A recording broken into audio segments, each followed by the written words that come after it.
Ok? Tudo bem? Tribunal do Júri é o órgão do judiciário competente para julgar crimes dolosos contra a vida. Tranquilo, né? Te pergunto, um deputado federal ou então um senador pratica no exercício do mandato um crime doloso contra a vida. Onde é que ele vai ser julgado? No Tribunal do Júri ou no Supremo Tribunal Federal? Ih, Rodrigo, e agora? A Constituição fala que crimes dolosos contra a vida vão para o Tribunal do Júri. Mas também fala que deputado tem que ser julgado por crime comum no Supremo. E aí? É o seguinte, tem solução, ela é super simples, mas eu quero a tua atenção agora. A regra do Tribunal do Júri, que fala que crimes dolosos contra a vida serão julgados pelo Tribunal do Júri, é uma regra geral, direcionada para todas as pessoas deste país. É uma regra geral. E no direito nós temos regras gerais e regras especiais. E as regras especiais prevalecem sobre as regras gerais quando se tratar do mesmo assunto. Aqui, a regra geral é que qualquer pessoa que pratique um crime doloso contra a vida será julgado pelo Tribunal do Júri. Mas existe uma regra especial dizendo que se um deputado federal ou um senador da República praticar um crime comum, ele será julgado pelo Supremo Tribunal Federal.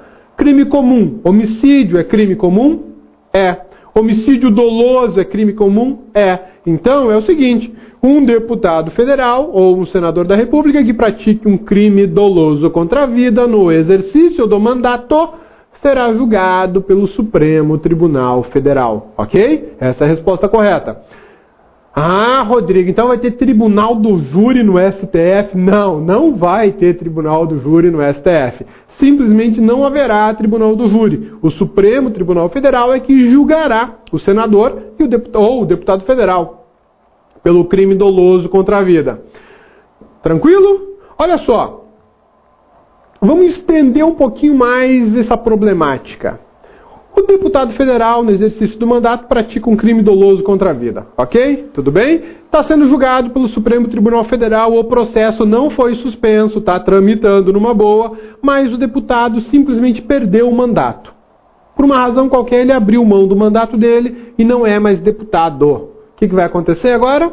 O Supremo continua a julgar o processo? Não. O Supremo fecha o processo e encaminha para o Tribunal do Júri, que deverá julgar o deputado pelo crime doloso contra a vida. Na verdade, seria o ex-deputado, né, pelo crime doloso contra a vida. Então, por que eu estou te falando isso? Para te chamar a atenção pelo seguinte, essa prerrogativa de foro para os deputados e senadores, ela prevalece enquanto estiver no exercício do mandato. Ok? Só para os deputados? Não. Qualquer um que tenha prerrogativa de foro, prefeitos, chefes do executivo de forma geral, eles possuirão a prerrogativa de foro enquanto estiverem no exercício do mandato. Vamos falar agora da imunidade material. A gente falou bastante da imunidade formal. É lógico, não esgotamos todo o assunto. Você vai ter que ainda dar uma estudada no material que a gente vai te mandar. Vai ter que ler a Constituição sobre o assunto e, se possível, algum outro livro. Ô, Rodrigo, indica um livro aí pra gente dar uma estudadinha legal no assunto. Olha só. Tem dois livros bem básicos, bem legais para estudar para concurso público. Um deles é o livro do professor Marcelo Alexandrino, dos professores Marcelo Alexandrino e Vicente Paulo, e tem o livro do professor Pedro Lenza. Os dois livros são muito bacanas para concurso público, são ótimos, são didáticos, tem exercício, matéria bem arrumadinha, bem organizada, muito legal para o estudo, vale a pena conferir as obras, e sobre imunidade formal e material são ótimos os dois, ok? Vamos lá, tem mais? Tem do professor José Afonso da Silva, mas esse aí não é um livro muito bom para esse tipo de concurso que você está pensando.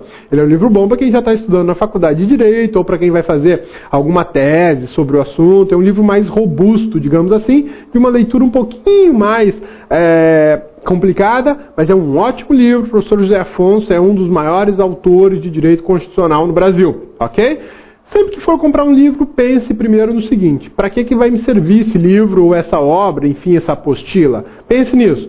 Eu quero para estudar para concurso público, então vá para os livros de concurso público. Não, eu quero comprar para minha faculdade de Direito. Vá para os livros típicos da faculdade de Direito, ok? Tem diferença, sim. Tem bastante diferença de conteúdo e de forma de apresentação do conhecimento. E isso pode ajudar na hora do seu estudo e ajuda muito, ok? Vamos lá? Imunidade material. Agora a gente vai falar do momento em que senadores ou deputados não praticam crimes ou não praticam uma ilegalidade civil qualquer. Ela também é chamada de imunidade relativa ou substantiva. Na sua prova pode aparecer isso, imunidade relativa ou imunidade substantiva. As duas se referem à imunidade material.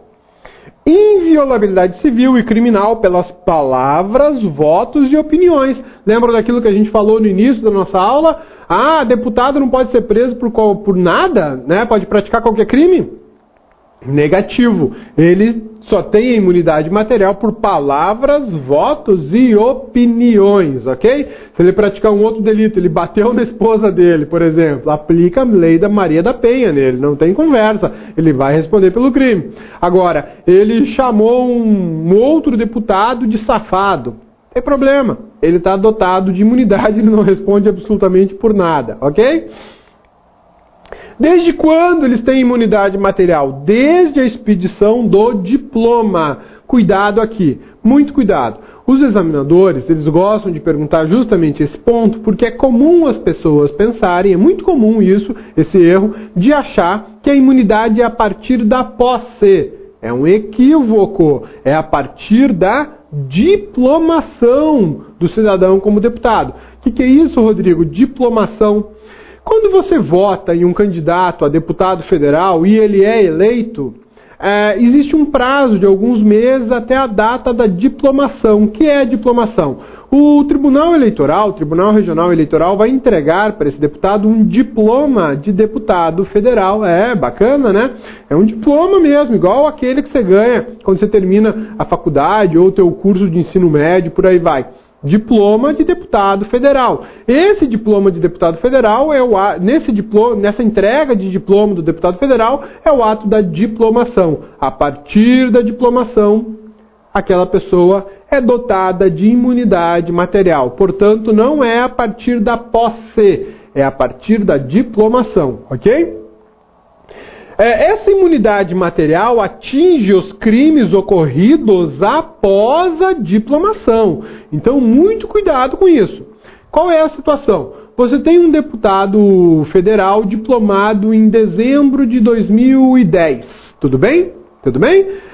Ele praticou um crime em janeiro de 2010. A imunidade não retroage. Não retroage. Ele vai continuar respondendo por aquele crime, sim. Ok? Rodrigo, ele praticou um crime de calúnia em 2011, no exercício do mandato. Ele não praticou nada. Ele apenas falou mal de alguém. Por quê? Porque pelas palavras, opiniões e votos, ele não responde criminalmente. É assim? Vou dar um exemplo para você. Na época que estourou o escândalo do Mensalão, tá lembrado? Escândalo do Mensalão que veio acompanhado do escândalo dos Correios, né? A coisa é triste, mas é isso mesmo. 2 grandes escândalos de uma só vez. Tem um senador, se eu não estou enganado, é o senador Arthur Virgílio. Ele subiu na tribuna do Senado e falou o seguinte, a respeito do ex-chefe da Casa Civil da Presidência da República, o ex-ministro José Dirceu. Ele falou, na verdade, para o presidente da República com referência ao José Dirceu. Ele disse assim na tribuna, o presidente da República é um idiota, ou é muito ingênuo de não saber que o seu principal assessor, o ministro-chefe da Casa Civil, está envolvido no esquema. Veja bem, o senador falou naquele discurso para todos os senadores e para todo o Brasil que o presidente da República era um idiota. Isso é um xingamento. Idiota é um determinado grau de retardamento mental. Chamar uma pessoa de idiota é chamar de retardado mental. Ou seja, um presidente da República retardado mental não está nas suas faculdades mentais, não pode ser presidente da República. Ele é um cara irresponsável. Vejam, é um xingamento muito pesado para um presidente da República. Pô, Rodrigo, é mesmo, hein? Nem vou xingar mais meu irmão de idiota. Não xingue, porque isso é muito triste, tá? Mas e aí, o Arthur Virgílio se ferrou? Lógico que não, foi aplaudido. Por que ele foi aplaudido? Ele não responde por palavras, votos ou opiniões. É assim que funciona. É por isso que eles são dotados de imunidade material. O senador Arthur Virgílio podia ter xingado a mãe do presidente. Ele não ia responder por nada. Não ia responder por nada. Por quê? Porque ele estava agindo acobertado pelo casco de tartaruga, que é a imunidade material. Então a partir da diplomação, se eu for deputado federal, eu posso xingar a mãe do presidente? Pode, não tem problema nenhum não. Ela vai ficar ofendida, o presidente também. Mas criminalmente e civilmente você não vai sofrer nenhum dano. Rodrigo, estou vendo que na sua matéria está só civilmente e criminalmente, não aparece administrativamente. Por que isso? Eles não têm imunidade material para atos na esfera administrativa? Olha só. Quando um deputado ou senador pratica uma ilegalidade de caráter administrativo, aí a gente está tratando de decoro parlamentar. E o decoro parlamentar pode ser violado por uma conduta ilícita no âmbito administrativo. Então, nesse momento, o parlamentar pode sofrer um processo por quebra do decoro parlamentar. Em determinadas circunstâncias, mesmo ele tendo praticado um crime ou uma ilegalidade civil, ele pode também sofrer um processo por quebra de decoro parlamentar. Então, uma coisa tem que ficar muito clara nessa aula. A imunidade dele é para atos civis e criminais. Na esfera administrativa ele é vulnerável. Na esfera administrativa dá para declarar a quebra do decoro parlamentar, dá para declarar a cassação do mandato daquele parlamentar, ou melhor, a perda do mandato, né? Determinar a perda do mandato, que é mais técnico do que cassação. Ok? Tudo bem? Vejam só, quando a Constituição fala que a imunidade material é civil e criminal, quando ela se refere criminal, ela se refere a crimes comuns. Rodrigo, crime comum é só aquele que está no Código Penal? Não, muito cuidado. Crime é comum para a Constituição, é todo crime que não é o de responsabilidade administrativa. Vou falar de volta, olha só. Crime é comum para a Constituição da República, é todo ato criminoso que não é aquele tratado como crime de responsabilidade administrativa. Pô, Rodrigo, mas eu fiz faculdade de Direito, na minha matéria de Direito Penal tem crime comum, crime próprio, crime de mão própria, lindo, você estudou bastante, está de parabéns. Mas é o seguinte, a Constituição não reconhece essas diferenças, ela só reconhece dois tipos de crime, crime comum e o crime de responsabilidade administrativa. Quando fala em crime comum, está falando de todos os delitos do Código Penal, da legislação extravagante, inclusive dos delitos eleitorais. Ok? Quando a Constituição fala de crime comum, está falando inclusive dos delitos eleitorais. E o examinador sabe disso e ele explora isso sem dó. Ele explora sem dó. Ok? Rodrigo, e essa imunidade aqui sobre crime comum não inclui a de responsabilidade? Exatamente. Crime de responsabilidade é outra história. Não tem nada a ver com a imunidade material do deputado e do senador. Tranquilos? Tudo bem? Agora, eu quero que você tenha atenção no seguinte. A imunidade material, ela existe a partir da diplomação. E quando termina? Com o fim do mandato. Com o fim do mandato termina a imunidade material e a imunidade formal também. Rodrigo, isso quer dizer então que se o Supremo estiver julgando o processo contra um deputado ou contra um senador e ele perdeu o mandato, o que vai acontecer? Encerra o processo no Supremo e ele é entregue para o juiz lá de primeiro grau da cidade desse deputado ou da cidade onde ocorreu o crime. Tranquilo? Enquanto ele for deputado ou senador, o processo tramita no Supremo. Ah, legal. Então, terminou o mandato, acaba a prerrogativa de foro. Acaba. Ah, mas eu tinha estudado um material que eu peguei aqui na internet que dizia o seguinte. Mesmo após o final do mandato, ele continua respondendo no Supremo Tribunal Federal. Lindo. Esse material você dá para o seu concorrente, tá? Esse você pode dar para o seu concorrente. Fala, achei um material filé. Toma aqui, vai estudar por ele. Dá para o seu concorrente. Você não. Você vai entender o seguinte, terminou o mandato, acabou a prerrogativa. Por que eu estou te falando isso com tanta ênfase? Antigamente existia uma monstruosidade de prerrogativa de foro estendido. Não tem a garantia estendida? Você vai lá e compra uma TV dessa, lá na Casas Bahia, né? Você vai lá e compra uma TV dessa, aí o vendedor fala assim, por mais tanto, você leva a garantia estendida por mais 2 anos, né? Ou seja, acabou a garantia que a fábrica me deu, você ainda tem garantia por mais 2 anos e paga um valor a mais. Fernando Henrique, quando ele saiu do seu cargo de presidente da República, ele assinou uma lei criando essa prerrogativa de foro estendida, né? O deputado acabou o mandato e ele continuava no Supremo respondendo pelo crime. É monstruoso, né? O Supremo Tribunal Federal, com muita responsabilidade, declarou a inconstitucionalidade dessa lei e definiu o seguinte: terminou o mandato, meu amigo, acabou a prerrogativa, você vai ser julgado pelo juiz lá da cidade onde você cometeu o crime, ok? Então, se você tiver esse material aí, dá pro seu concorrente, fala, aqui, material 10 pra você, esse material é bacana, pode estudar, decora tudo, beleza? Você não. Você vai entender o seguinte: terminou o mandato, prerrogativas e imunidades também terminaram, não existem mais. Rodrigo, me surgiu uma dúvida aqui, que é a seguinte: um deputado está sendo processado por um crime praticado no exercício do mandato, ok. O partido dele pediu a suspensão do processo e o Supremo estava lá tocando o processo. E o partido pediu a suspensão do processo. A Câmara dos Deputados votou, por maioria absoluta, aprovou a suspensão do processo. O processo foi suspenso. Tá lindo, tá tudo certo. Qual que é a dúvida então? Terminou o mandato do cara, mas ele foi reeleito. E agora? O processo continua suspenso ou não? O que eu te falei?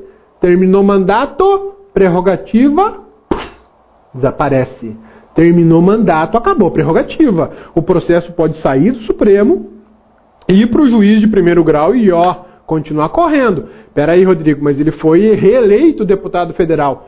Outra legislatura, outro mandato. Ele tinha imunidade da legislatura anterior. Agora, se ele quiser novamente o mesmo benefício, ele vai ter que correr atrás da casa parlamentar, pedir a mesma votação e suspender. Caso contrário, o processo vai continuar andando sem problema nenhum. Tá legal? Essa suspensão, ela é vinculada ao exercício do mandato. O mandato acabou, meu amigo? Acabou a suspensão, o processo anda, tá? Mas ele foi reeleito. Tudo bem, mas você teve uma interrupção, acabou. Na próxima legislatura, no próximo mandato, se ele quiser, ele pode até pedir isso, né?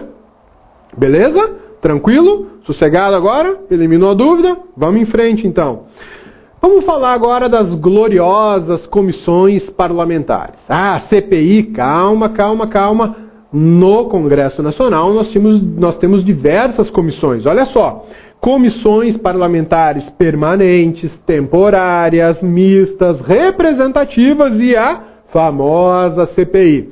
Comissão permanente. Bom, primeiro, vamos lá. Rodrigo, o que faz uma comissão parlamentar? Tanto o Senado, como a Câmara dos Deputados e, de forma geral, o Congresso Nacional, eles possuem estudos especializados. Eles estudam lá. Estudam bastante, né? Igual você estuda para concurso, os caras estudam lá. Veja só, aparece a seguinte discussão lá na Câmara dos Deputados Federais. A criação de usinas elétricas eólicas movidas a vento. Já viu isso? É muito legal, é um assunto muito bacana. Tem aquele catavento que você brincava quando era pequenininho? Você não teve esse, não? Que pena, né? Eu tive, né? Parecia um bobão, mas adorava, né? Ficava soprando, assim, e aquele catavento, rodava. Acho que por isso que ainda continua rodando na minha cabeça. Mas é o seguinte, hoje tem gente que ganha dinheiro com esses cataventos. Lá no Nordeste do país, os caras criaram torres gigantescas com um catavento enorme e ele fica rodando. À medida que o catavento roda, tem um gerador de energia produzindo energia elétrica. E essa energia elétrica é comercializada. Lindo, né? Energia limpa, com dano ambiental quase zero.